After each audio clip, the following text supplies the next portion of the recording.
Welcome to Navigating Change, everybody. My name is Pete Wright, and I'm joined once again by Howard Teibel. Howard, how are you? Good. How are you, Pete? Doing very well, very well. We have another great issue to talk about, and it's one that, when you brought it up to me just a few minutes ago before we started recording, I thought, gosh, that's why haven't we talked about that before? Well, mostly it's because the show is still pretty brand new. So once I got through that little leap of logic, here's the issue. The new leader in town. You are a new manager, a new team leader, and you're brought in to make some sort of a change to a team that is, I'm presuming, not functioning correctly or not functioning most effectively and efficiently. How do you go about creating an environment where you can have impact when you're new to a team, fighting the issues that come up in the face of new politics and new blood? Well, okay. So how I start here is that after you decide for yourself that you're not going to run for the hills, you give up that and you decide, all right, I'm going to stay and stick this one out. Okay, step one. Step one. Don't cave to your own fear and insecurity. That's right. All right. That's right. Now, step two is really about understanding what you're walking into here. And I think there's three kinds of challenges people face when they inherit teams, whether we're talking about a president inheriting a senior team or the senior team inheriting their managers or the managers inheriting their staff, is that when you first come in there, one of the presumptions is that you're going to come in there and move things in a direction. It's not going to be status quo. Often if there's a change in leadership, it's because something is not being addressed. So you come in there, and what you often hit initially is a reaction that is, this is how we've always done that. When you begin to ask about the work being done and inheriting that collective point of view that we can't change, that this is working for us and this is how we do it. So that's the first thing I think new leaders inherit. The second one is when you begin to explore what that is, people often come back with, that won't work here. We tried that. Or in this industry, we don't talk that way. I mean, there's certain language people can't use. But so there's all this putting up of resistance because people are nervous about the change. And the third one that I think new leaders walk into is underestimating that the people who are still there that worked for the prior person are very likely operating out of some old behavior. So if the old leader was a bully, then people learned to not speak up. They learned not to share good ideas. Conversely, if you had a leader where all ideas were good, and you might have this point of view that everything you have to say is going to be welcomed, and you're dealing with people where it's almost like there's no organization because everybody thinks that they have influence. So that's the environment I think that people walking into a new role inherit when they step into a new leadership role. I really like how you summarize that, because it really wraps up a feeling that I have in my head, and more in my gut, when you talk about this, as somebody who has both been, dare I say, inflicted with a new, team leader, and one who has come in as a new team leader. I feel like I can say this, which is all of these deal with this response from the team. You don't know enough about us yet to make any change. We aren't going to trust you until we feel like you have really done the work. And that's a great point, Pete, because I think that dynamic is there. And I think, unfortunately, what I see is people stepping into roles end up taking sort of a black or white approach. They either disregard that and they go full-blown steam into their agenda, or they go the exact opposite, where they come off as so inclusive that really there is no leadership. So there's an alternative way of dealing with this that's not black or white. So let's dive right into that. How do you go through and make some corrective action and deal with these, each of these three issues: the "this is how we've done it" team, the "that won't work here" team, and the "I have old habits, I don't know how to relate to you" team. Right. So for the first one, "this is how we've always done it," what I've observed that works, and I've even tried in my own situation, is to ask sort of a deeper question that people often don't ask because they're so attached to "this is how we've always done it," is, should we be doing it this way? Force people to think about it from the point of view of, not from the point of view of what we're familiar with doing, but given what we're trying to accomplish here, should we be doing that? Now, what you will face in that, and you just have to be prepared for this, is that what will be going on for people privately, is because you're asking them to get outside their comfort zone, is they will have some private fears about that. It could be, if you found out that this is not a critical piece of work, I might not have a job. Worse, and it's really not worse, but sometimes people point to this almost as big a deal as losing their jobs, is you might give me more work. So if we discover a new way of doing it, then I might actually have to inherit more work. So there's a dance here which is really about exploring and asking these tough questions, but also allowing people to go through it and just know they're going to go through it, and there's nothing you can do about that. You have to let your people go through those private fears. You don't have to avoid it. Still ask the tough questions. Well, I imagine it can be really illuminating when you actually ask that question. I wonder how many teams feel like they've really been asked that question over the years. Well, I think many are not asked because it is like the elephant in the room. People get. When you ask that question, what you're doing is you're lifting up the covers and you're asking people to explore what we're now doing in automatic pilot. Is that what we should be doing? And very quickly, you will discover that people actually do have great ideas about what they should be doing more of and what they should be doing less of. The second thing, when people say that won't work here, we tried that.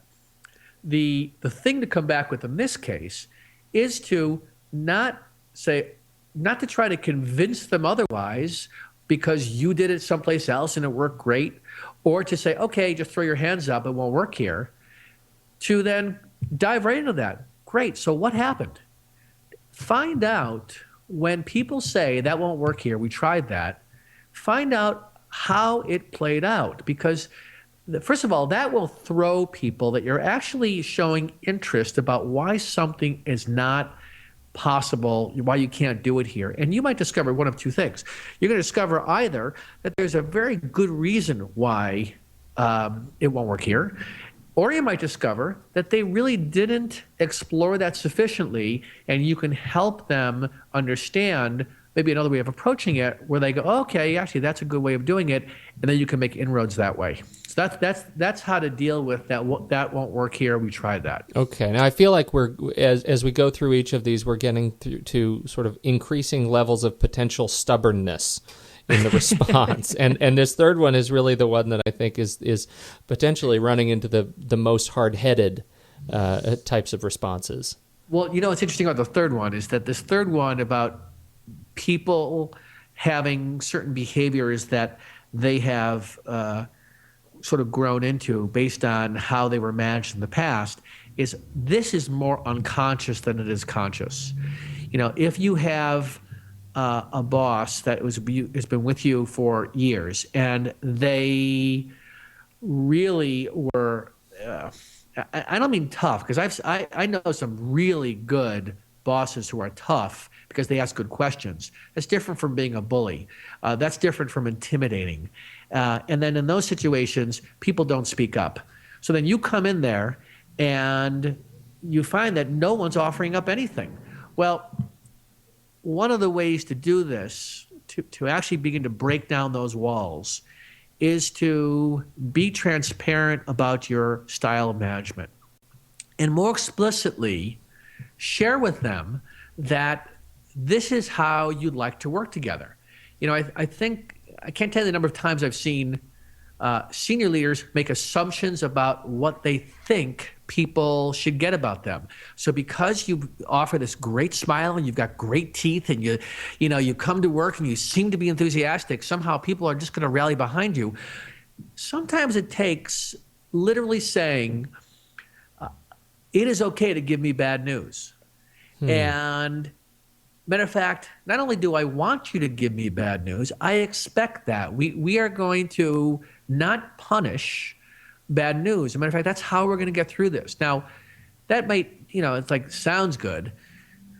How you really get there is you're going to have a team of people, and let's say of 10 people that work for you, maybe 2 of them are going to be sitting there and they're going to say, you know what, I have been waiting for this because I want to be able to communicate the bad news. And some will be more forthright about this. So then what will happen is you'll get a subset of people who will rally behind you and actually give you what you're asking for. And then depending on how you respond to that, will also then give others permission to say it's safe. So much of this is about people feeling safe. And the way you can encourage people to feel safe is that, let's say that somebody worked with you and they gave you some bad news and it really caused you to look in there and change deadlines. You sit with the whole team and you say something like, I want to publicly thank Sally for letting us know X, Y, and Z. We missed this deadline. And because of that, we're going to lose this. But you know what? We're in a better position now because we know what we're dealing with. And although we're over budget, we're in a better position now because of what Sally did. When you do this, if you're willing to do this, that will let others know that it's safe to do it. Now, what's interesting is, as I say this out loud, I know why senior leaders don't do this, because they think if they give permission for people to not get things done, they think that's going to encourage lack of productivity. It's not something that you can just sort of say. You might get some people as a result of offering up that it's okay to give bad news, that maybe their performance will slack. But then again, as the leader or manager, your job is to then put that correction in.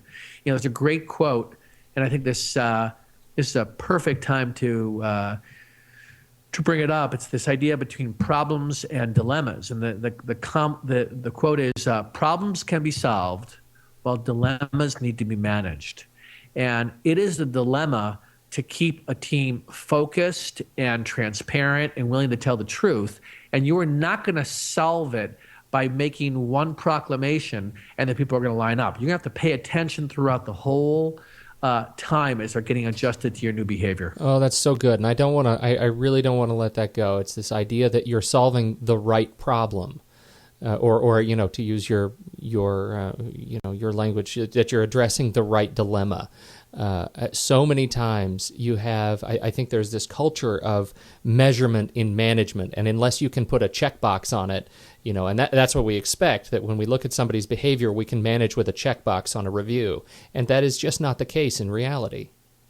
That's right. I totally agree with that. So just as we wrap up here, tell me a little bit about what, in light of all of these issues, what does a high-performing team really look like in practice?